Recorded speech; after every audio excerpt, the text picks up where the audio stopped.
Alright, in our first example from the homework from 8.1, we're going to look at three problems that are very interconnected.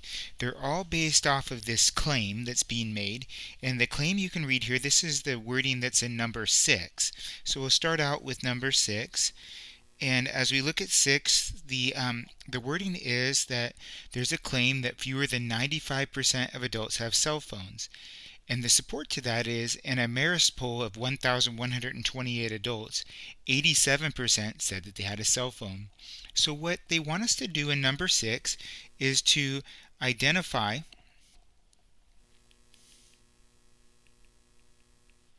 H0 and H1. They want us to identify the null and alternate hypothesis. Now there's a part A that says express the claim in symbols, and then to identify the null and alternate hypothesis. So the claim in symbols is fewer than 95% of adults have a cell phone. So the claim is that the percentage of adults that have a cell phone is less than 95%. Make sure to write that 95% as its decimal equivalent. Okay, and in part B, they're asking us to identify the null and alternate hypothesis.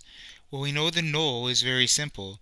It's the parameter, in this case the population, the population proportion is equal to 95, and the alternate would be the same as the claim as long as it has the strict inequality, and it does.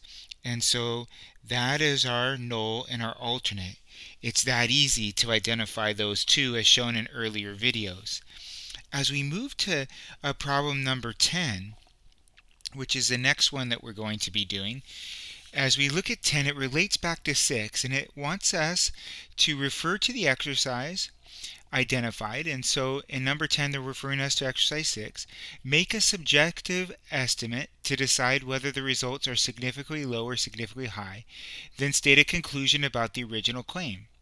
So they would like us to state a conclusion. And so if we look at the data that was collected, our job is to say if it's really supportive of that. 1,128 surveyed is actually a large number to be surveyed. 87% of them said that they had a cell phone, which seems well short of 95. That's what they mean by subjective. What does it seem like? And so in number 10, they want us to state a conclusion, but they're careful to let us know that it's not by numbers right now. Just subjectively, what is it going to be? And so we would pretty much feel that with 1,128 people responding, only 87% said they had a cell phone. We feel pretty confident that there is sufficient evidence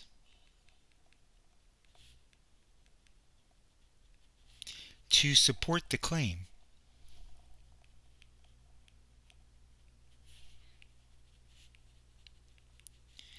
that fewer than 95%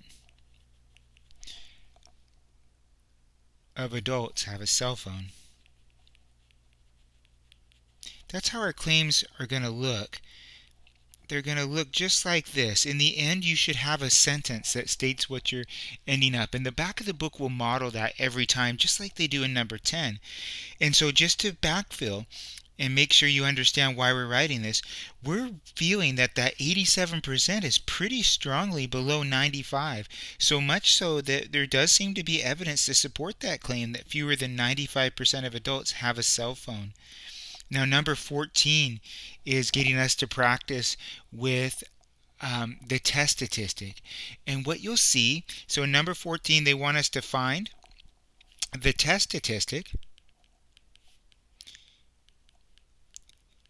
that is related to problem number 6. Now, we've seen problem number 6. Right? That's why I'm tying all of these together. All of these are about problem number 6, that setup there. And so as we look at this one and we see what our background information is, they want us to get a test statistic.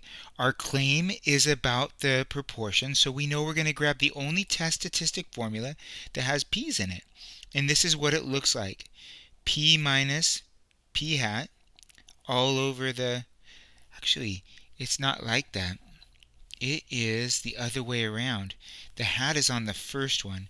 It's p hat minus p, all of the square root of pq all over n. And so what's p hat? Well, you know what p hat is. That's the sample percentage. So what percentage did they see in the sample? They saw 87% of the people they talked to. So we're going to put our 87 in there. You know what p is? P is a null hypothesis. It tells us p is 0.95. Well, that's the same p that's under here. So this is 0.95, and you know what q is. It's the makeup to 100%, and n was the 1,128. We're going to crank that through a calculator, being careful. But you can see what this is. It's just the z-score formula to find out how far 87% is away from 95% in terms of the number of standard deviations. And so this is the same Z formula that was back in chapter 3, even though it doesn't feel like it. The reason for the big mess on the bottom is have a group, and so we're having to adjust the standard deviation by the square root of the group size.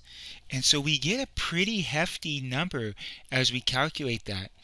They'll round this, like all z-scores, out to 2 decimal places, and we're getting negative 12.33.